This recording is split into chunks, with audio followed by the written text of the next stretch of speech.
Introducing the all-new 252 electric range at Hugo Luna Motors. See our Peugeot E2008, now available in electric. This bold SUV boasts a striking design with sleek LED headlamps and a redesigned grille for a powerful presence. With zero CO2 emissions and 156 HP of power, the E2008 delivers efficiency and performance. Discover more at hugolunamotors.ie. Drive the future today.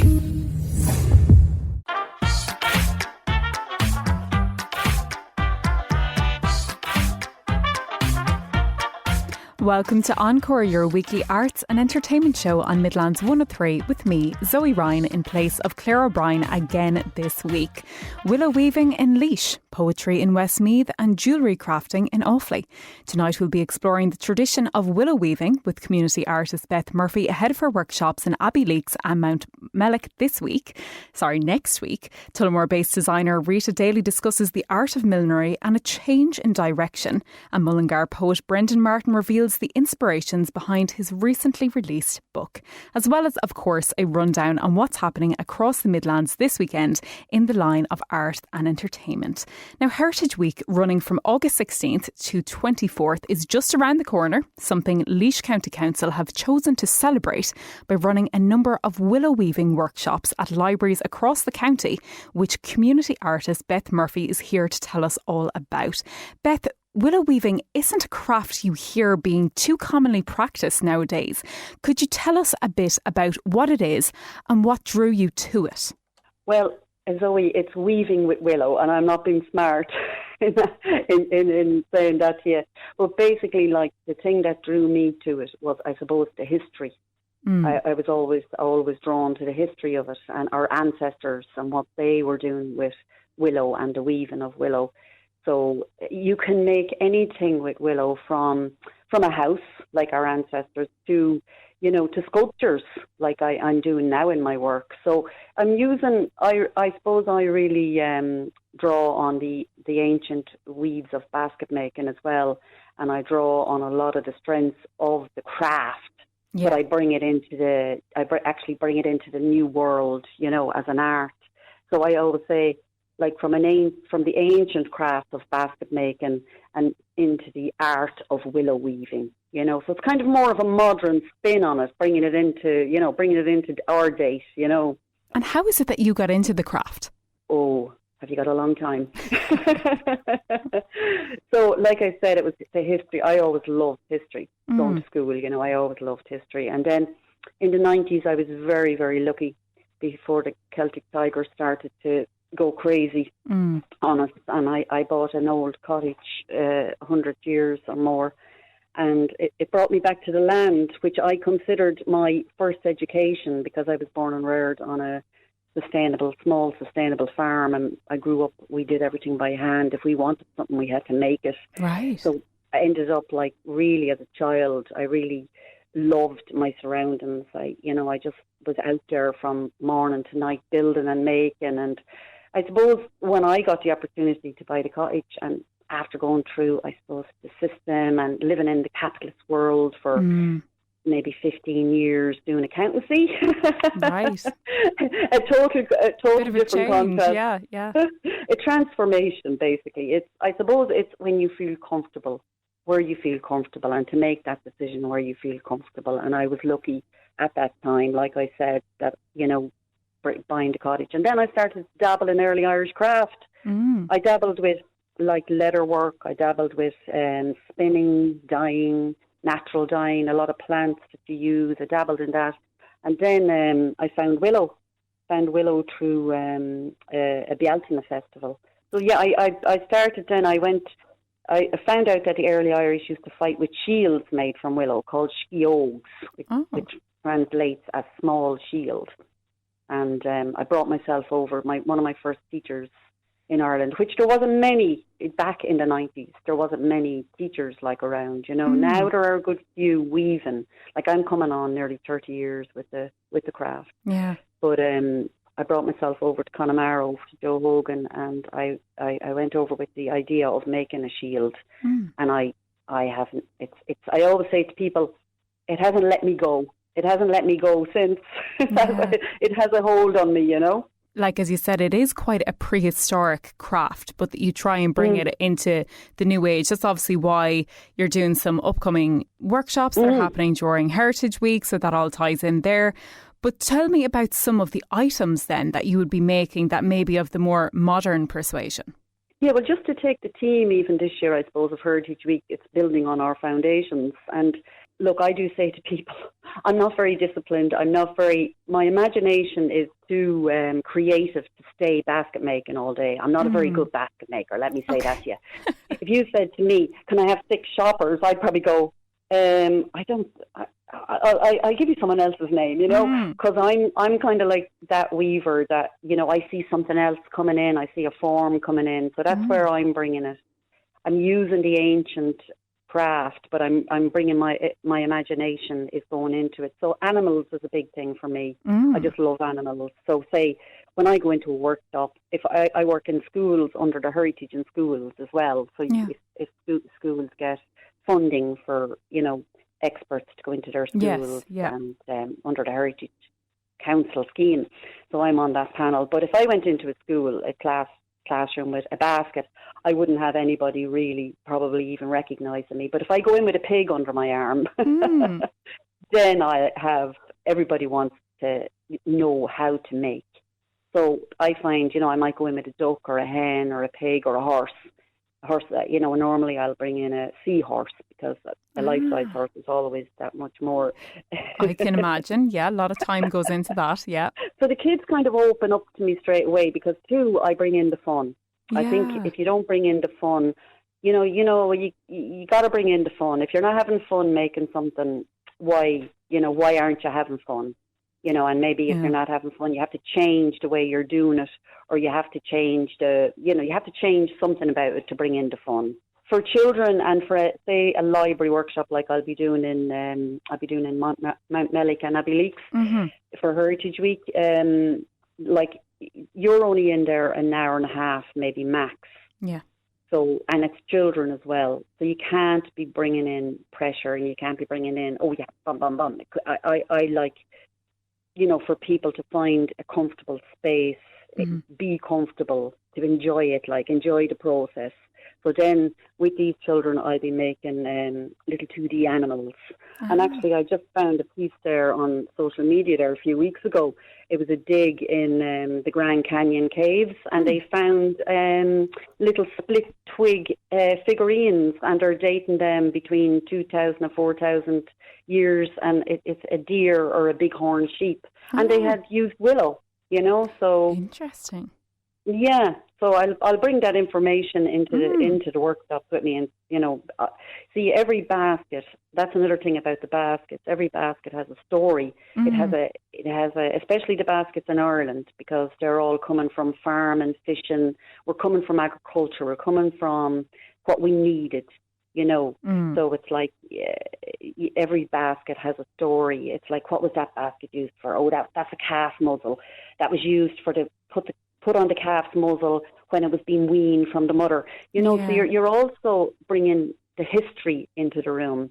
So the people are learning the history rather than reading it on a page, and they'll remember it better. Yeah, memorable way. It's nearly like when you're trying to smuggle vegetables into a dinner and you're covering them with sauce or something like that to get it in there. You're trying to get that history and that education in while someone's doing something that they enjoy, and they're nearly consuming without even noticing they're doing it. Absolutely. I'm doing a workshop this week as well, and it's intergenerational. So it's like parents and children, daddies, mammies, children, whatever way they come in. But there was one child in particular, and it really, now it can be challenging, but just getting the concept, getting the in, the out, type of thing. But when I related it to, he was saying he was big into Minecraft. So when I related it to that was like doors, and I said, so in Minecraft we come in this door, we go out this door, and straight away you got to. But that's the thing, you have to change it. And as you say about the vegetables, you have to kind of teach it in another way. Yes. If somebody is finding it difficult, that's your job as a facilitator. Yeah, make it You have relatable to them, something that they can understand. Yeah. And so on the topic of the workshops, you do have 2 workshops coming up in Laois in 2 different locations. So tell me a little bit about those and if anyone's interested in coming along to them. Yeah, so there's the Mounthmellick at 10 o'clock on Tuesday the 19th, and then Abbeyleix is 3 o'clock. So basically I bring all the materials are prepared. And now you have to book it through the library.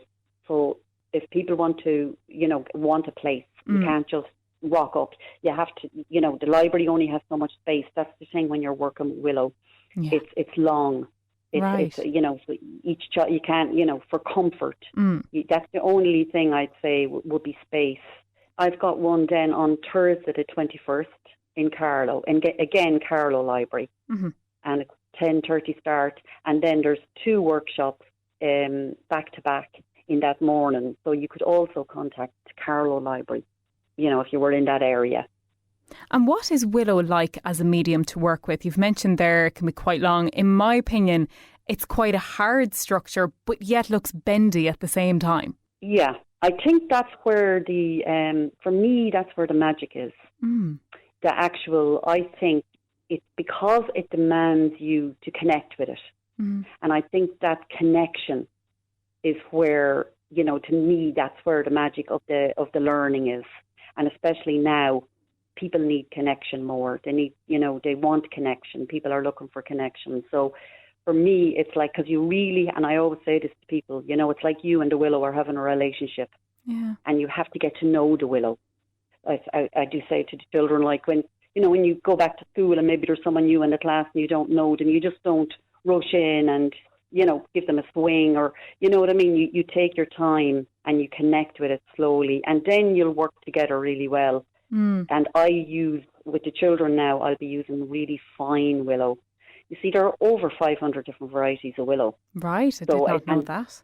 Yeah, and there's all different thicknesses. Like if you were in Ireland, like you can't really learn weaving on a 3rd level. I go into primary schools. If you were living in France, you'd be in a 5-year apprenticeship in basket making. But the first year, you wouldn't even weave a stick of willow. What to do is they get you to grade willow. Okay. So you're looking at the sizes of the willow. And that's very important. Choosing the material is very important. And any class that I have of beginners will straight away on the first day, they'll learn that they know if they choose a bigger willow to weave with, they're going to struggle. Whereas they'll get very clever by a couple of projects later, they'll be going, I'm not going to pick that one this time. I'm going to pick this one, So, that's the whole thing. The eye is getting used to the balance. So, see, there's a lot of learning in that. There's a lot of learning, that didn't work. Even with children now, with technology, and they press a button and they do all of that, and things work very quickly, and they can do things very quickly, and they can do things very well.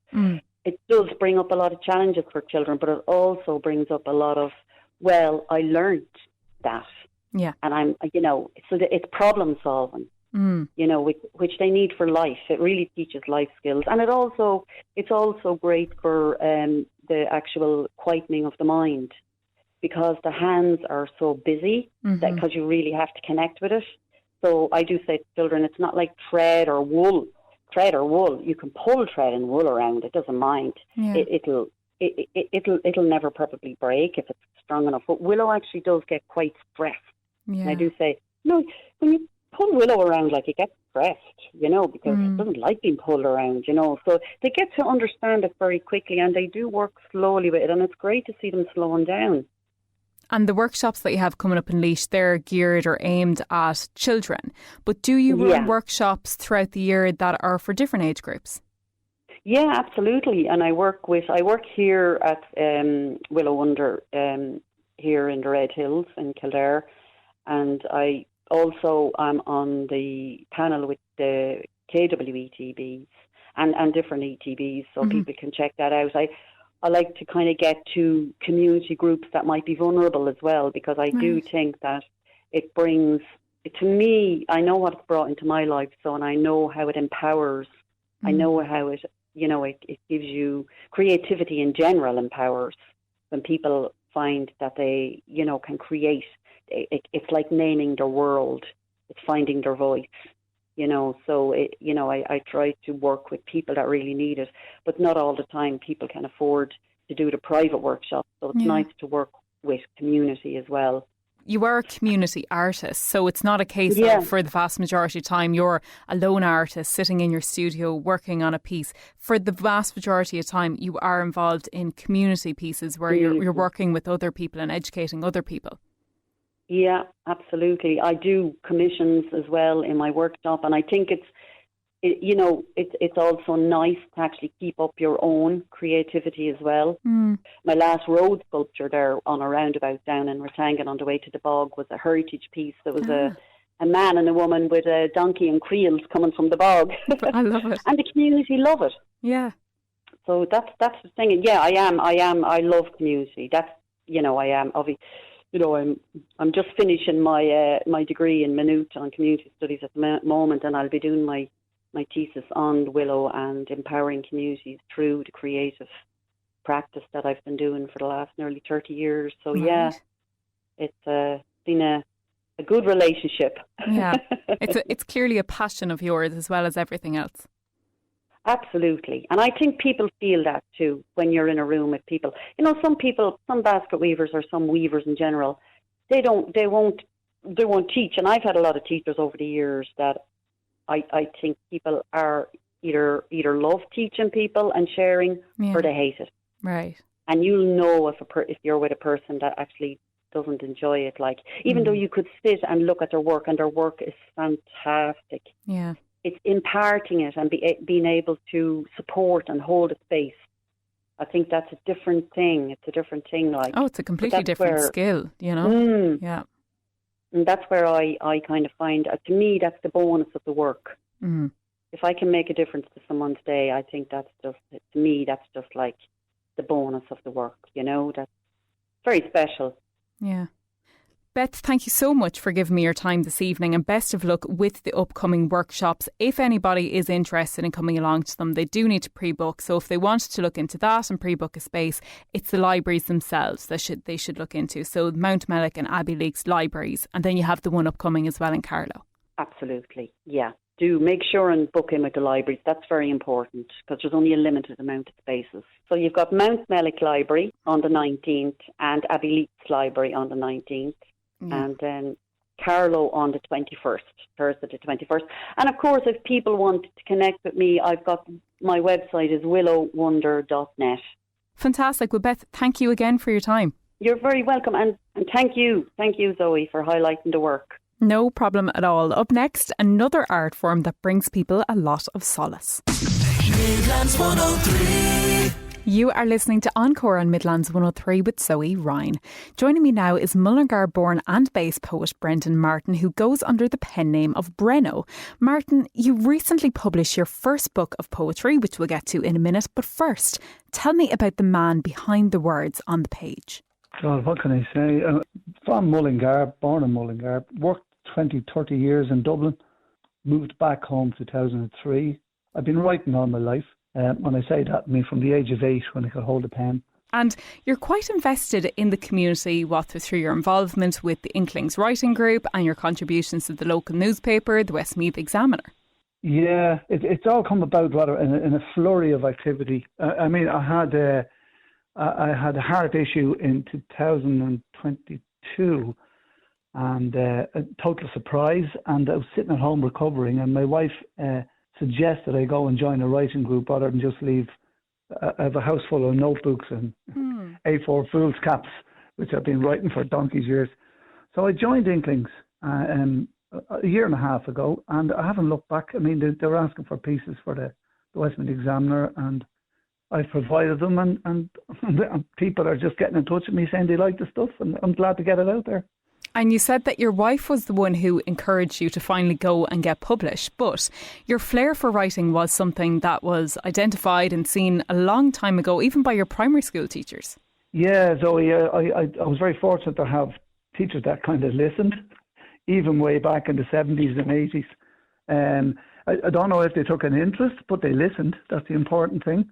And they urged me to keep an eye on what I was writing and just to keep writing, not to stop. So I did, and I've always had a pen close to hand, and I'd be doodling and scribbling, and God bless my siblings. I used to write about them. They were my kind of characters at some point. Your inspirations. Yeah, yeah, and a real life inspiration, to be honest, And as I said, you've the new book of poetry out now, Wanderling. Tell me all about it. Wanderling. Wanderling is the name that came in a moment of blind inspiration. Monica is my wife, and Monica and I take a walk along the canal regularly. And near to Mullingar is a village called Abbeyleix. And we took a stroll out that direction. But as we came to Abbeyleix Bridge, 2 swans took off from the canal, and it was a bright blue sky. And I just took a photograph, an opportunistic photograph.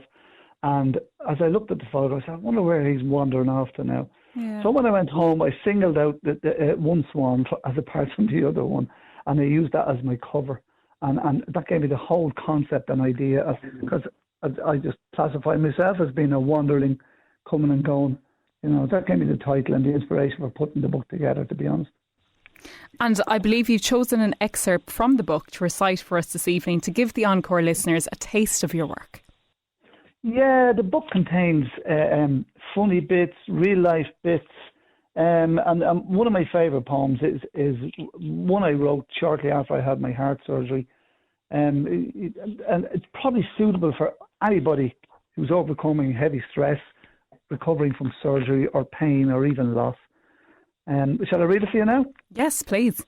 Okay, the poem is called Evolve, and it goes as follows. Evolve.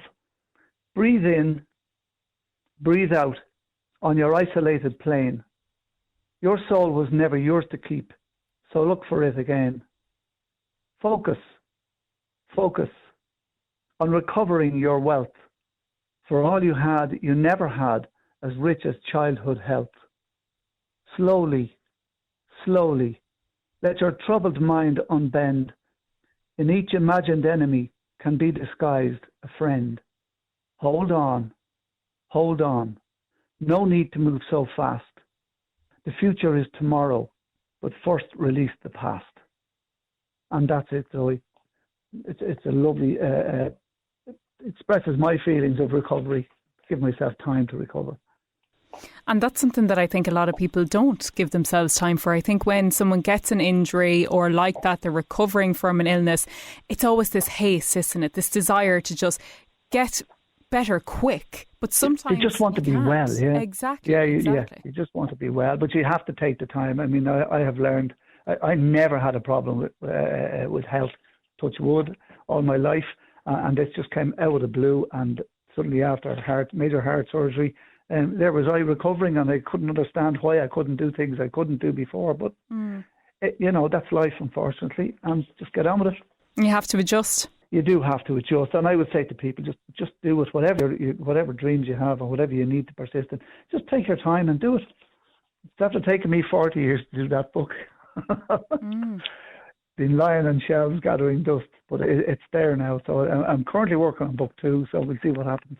I was going to say this is a first, but is it just the first?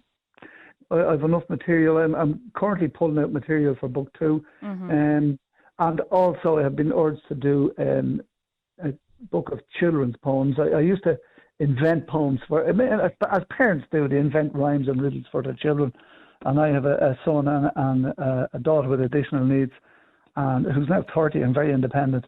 But as children, I think I was the fortunate one allowed to use my imagination and invent all sorts of bits and pieces for them. So I think I'll put it out there in print at some point. So it's taken 40 years, as you said, to get the poetry together, put it into a book. Poetry for you wasn't, we'll say, your everyday career path. You mentioned that you're retired now. So was poetry always more of a hobby for you, and now it's taken over as the main thing? It has taken over as the main thing. I can focus completely on it, and I see something in everything that I can write about.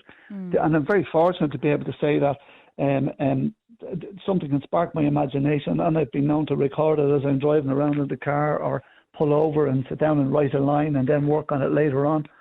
But it's something I've loved, and I've just left it on the back burner an awful long time. I mean, to be honest with you, I couldn't afford to look at publishing when I was much younger. You're working rare in a family, and I have the graw for it, to be honest with you, even the likes of going to school and studying Yeats and Keats and Shelley and Wordsworth and all the famous poets, historical poets, I don't think my inspiration came from their direction. It can be romantic if necessary, but I love Shel Silverstein. I loved his style of writing and doodling and stuff like that. So someone gave me one of his books at one stage, Where the Sidewalk Ends, and it's a fabulous read. It really opens the imagination, and it inspired me to write more. And I know that since you released the book, you've been involved in a couple of different events where you've been doing readings from the book. What's next for you? Do you have any upcoming events coming up? There is one. Inklings yesterday morning announced that we have Kilbixie. It's over near Balnacargy. Right. And they have an annual reading. They have poets and storytellers. And it attracts a lovely little crowd. It's a gorgeous spot for readings, but we'll have that on the 29th of August. It's a Friday night. I think it's at 7 o'clock on that Friday. And I think plans are also afoot for Mullingar Literary Festival next year, 2026. I was involved in that this year, and it was fun. It was just great fun, and it was great crowds. Surprised all our expectations. Mm-hmm. Brendan, for anybody who's interested in getting their hands on the book, if they're interested now after hearing that expert and thinking that they want to read more, where can they purchase that? The book is available for purchase in Just Books in Mullingar, then beside McDonald's in Mullingar, gorgeous little bookshop. And then it's available online on the Mullingar Literary Festival website. And it's also available on the publisher's website, which is Lettertech. They have an online shop, and it's available there as well. We don't have mega books behind us like huge publishers at the moment. Yes. And might never happen, but I'm just happy to get a book on the shelf, and to be very, very honest with you. And I don't care where it goes from there. And people will find something they like in them. To be very honest, it touches everybody's life, from youth to old age. There's something in there. Everybody will find something, you know. And I suppose that with it being a poetry book, it's not like it's a book that you need to open, read from start to finish, dedicate to a story that you need to follow. You can just dip in and out of it, read a piece one night, go flick to another page. You don't even have to logically follow the pages. That's the way I have it actually pegged out. When people ask me for a copy of the book, they say, don't read it all in the one night. You don't need to depress yourself, because it jumps from life and death and love and birth, marriage. It covers all fields of life. I mean, the fellow says, I'm bus pass age now, so I have life experiences covered in the book. Yeah. And reflections and observations on nature, and it covers a whole gamut of situations. So a page a night is quite healthy, you know. Exactly, as they say, keeps the doctor away. Oh, yeah. Yeah. Well, I look forward to reading this book in its entirety and then waiting more news on book number 2. But Brendan, thank you so much for giving me your time today to tell us about the first book. Zoe, it's been a pleasure, and I appreciate your call. That's Wanderling from Brendan Martin, and can be purchased from the physical and online stores mentioned there. Still to come, a well-known Midlands milliner talks to us about following a new passion. Surprise yourself with the all-new 252 Suzuki range at Hugo Luna Motors. Suzuki's Japanese quality is ready to stand out and make you feel proud every time you drive. Whether it's the zippy Swift or the adventure-ready S-Cross, enjoy 0% finance, handy tech, safety features and great value as standard. All wrapped in the fun and efficiency of a hybrid. The only tough part? Choosing which car to drive. Visit hugolunamotors.ie today, where we're not just different, we're good different. Finance subject status, terms and conditions apply. Midlands 103. We are already past the halfway mark in tonight's show. It is, of course, Encore on Midlands 103. Now, designer Rita Daly has long been known locally as the Hat Lady, but she's decided to add to her bow and has today launched a jewellery line made from recycled materials. I called down to the studio in Tullamore earlier this week to get an exclusive look at the unique pieces. I'm down now at Rita Daly Design with the designer herself to talk about her current work and some of her new ventures. So Rita, we're standing here in the shop. There's a lot of different headpieces around me, everything from the larger, more wedding style pieces to maybe the more fascinators of a race day. Talk me through the collection. Okay, so I have a little bit of everything here, because the process of ordering a hat usually would entail a customer will ring me up and they'll make an appointment, and then they'll come in and look at what I have, and we'll fit a person to suit their outfit. So there's a bit of everything. I add to it every year, and then I take from it, and I just create things that I like to create myself. Some are popular, some are not so popular maybe. A lot of it can be trend based too, because people are very driven by trend. That said, people like to have something different also. So, you are trying to complement a person, their looks, their height, everything, and their outfit as well, which is very important. So you do have to tie the whole thing in. So there's a little bit of absolutely everything. I just make things and add to it, really. And the pieces that we see around us, are these pieces that maybe people have commissioned and you're just waiting for them to be collected, or are these once-off pieces that you've just made yourself and they're available to purchase? Because looking around me, none of them are the same. They're all individual. Yeah, they're all different. I usually start at the beginning of the year and do a little collection or add to things that if I'm short of. So none of these are actually for anyone. They're just samples, and I do need to keep them. So generally speaking, you wouldn't really sell an awful lot at the moment from the shop, because I might just pick random colours, and people really, their outfit has to be matched up properly without being matchy. But to do a really nice job, you're complementing the shoes, you're complementing even down to the jewellery. So it's, unless a person is actually coming in to buy the hat first, which is an ideal situation for me, and I would love to do that, it doesn't happen as much at all as a person making an appointment and making it to order. So anything here is samples that I've made, really, that I need to have. What's your general clientele? What are people looking for them for? Is it weddings? Is it race days? Obviously, it's kind of both wedding and race day season at the moment. Would they be your main commissions that you get, or what type of events are people looking for headwear for? It's really mother of the brides and mother of the grooms. That's my main line of business, and that's what it has been for donkey's years since I started. So they're the people that need to get things right. They're the people that need a good advice, because they're going to be on a wall, and they're under a lot of pressure to have it nice, have it done right. So they're not just take it very serious. And is there pressure on you? As you said, obviously these people feel under pressure, because you said it's a photograph, it's going to be on the wall forevermore. So there's pressure on them to look well, to look all collective and together. Is there pressure on you as someone making it to do justice for this person? It's not really about doing justice. It's actually, I think sometimes women in general, if they're not confident, they're coming in with that, on their shoulders. So I do feel it. But I suppose I know I'm confident at making I know what I can do. I know I can do the job. And I know I pick shapes that will suit them. So I have no problem with that aspect of it, but it's kind of sometimes hard to get people to relax and say, just don't worry about it until the time comes. Just don't worry about it until you need to worry about it. But it does. It's quite a bit of pressure. So that's currently what you're doing and what you have been doing for some time. But are there new ventures on the horizon?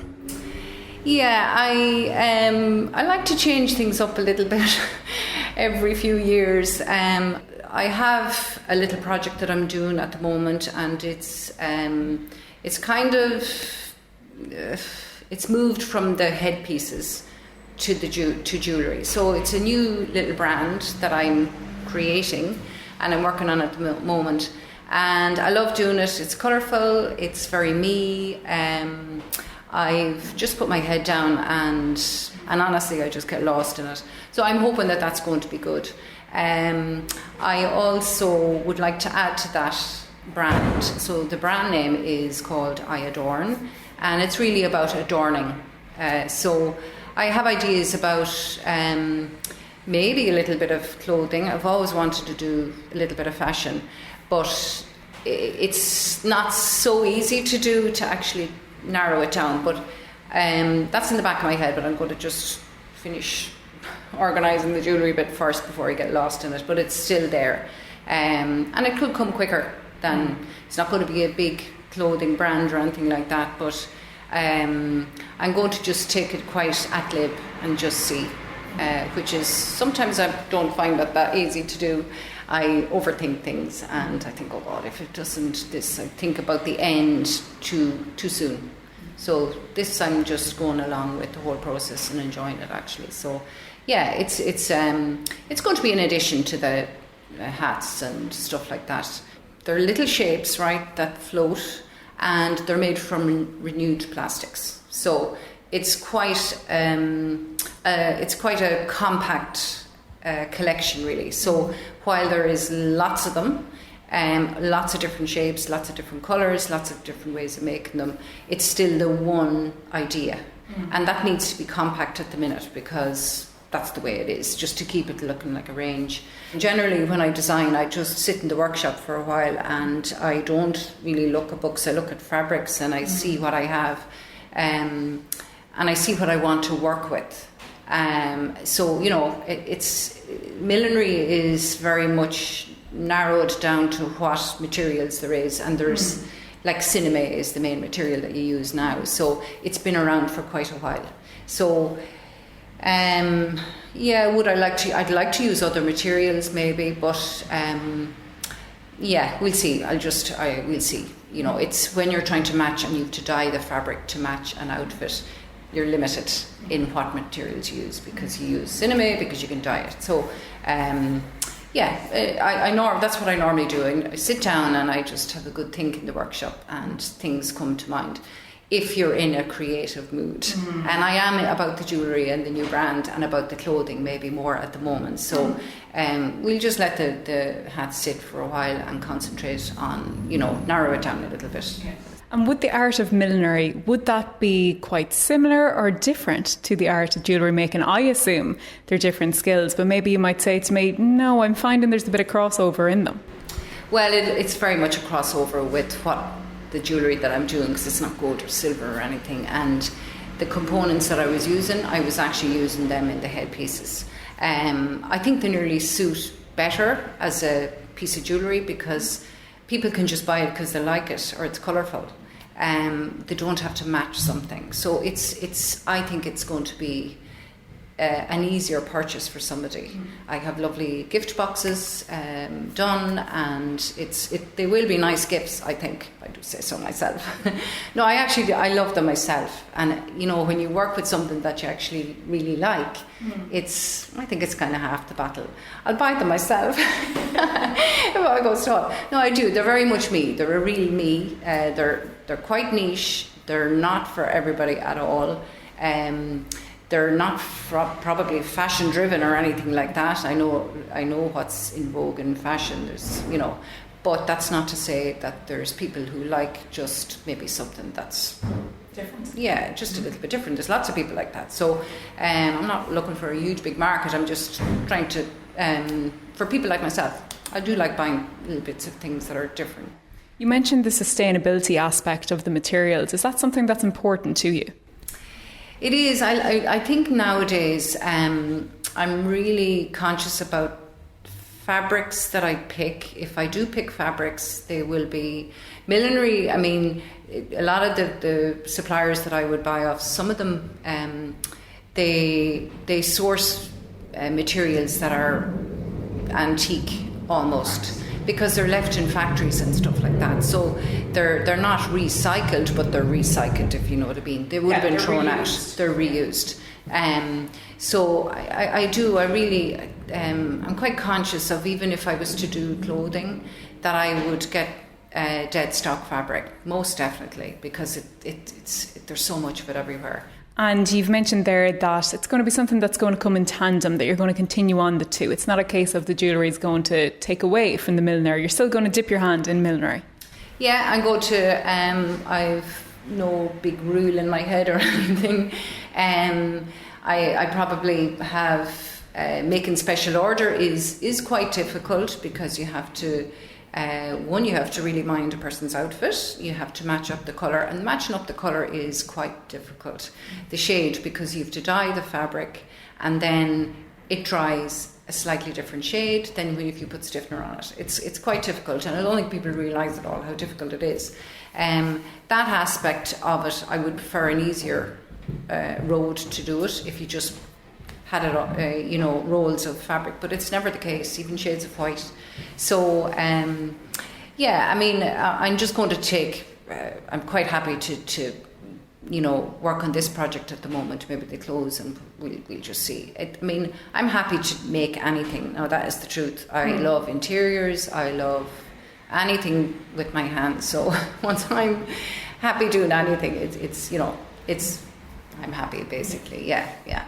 On the point of anything, you've long been known around town as Rita Daly, the hat lady, but a lot of people will recognise you from your stall in the Bridge Centre year on year at Christmas, where you're doing the handwritten decorations. I know you don't make the decorations yourself, but how is it you got into just having that little stall?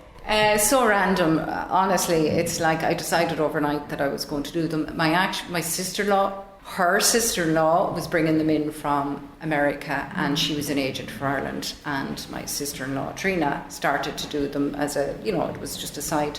I thought, God, I have a shop space, which is here, that part of the shop, and I literally overnight opened the Christmas shop, and I actually think that the ornaments are a little bit like my jewellery. It's weird, they kind of light me up. I love dealing with the people that come to get them. They're not so expensive that people have to lose sleep over buying. Yeah. People aren't under pressure buying them. They mean an awful lot. What we put on them means an awful lot, but it's still not a huge purchase. And it's probably the opposite of the hats, actually, because as we spoke about, there's a lot of pressure with the hats. People have to look right. They are under pressure. A lot of women don't want to wear a big hat, actually, and they feel they have to, and they're pushed into it. So, not always the case, but the ornaments are so light-hearted. They're colourful. The jewellery's a little bit like that. That's just another thing that I've continued on to do. I never thought it was going to last that long. I just love it. It's really a lot of work for 6 weeks or something before Christmas. It's full on. So by January I'm pretty tired, but I love being in the Bridge Centre. I love meeting people year in, year out, and there's a lot of sad and happy stories.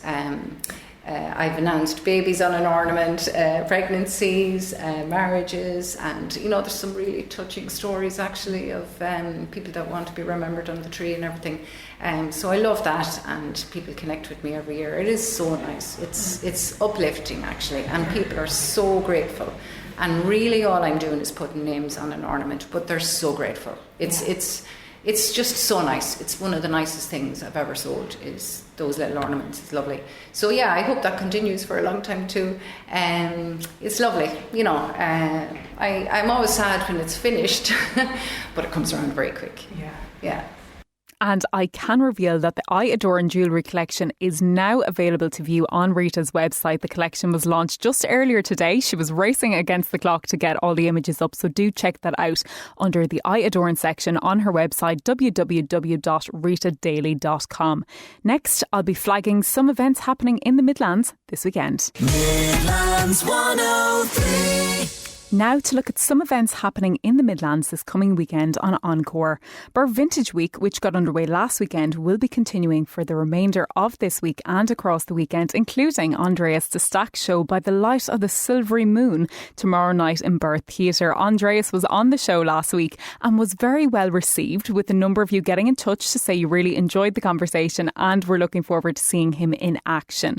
Also happening this weekend is the annual Tullamore show, which as always has lots to offer outside of agriculture. I know Tullamore Camera Club will be showcasing their work at the Art Tent, and Midlands band Chasing Abbey will be performing at the main marquee from 1 o'clock on Sunday. On the topic of Chasing Abbey, they recently released a new track which I'll admit I really like. That was Arish is Arish from Chasing Abbey. That's all from me this week. Next up is Country Roads, bringing you the best in Irish and American country music right up until 10 p.m.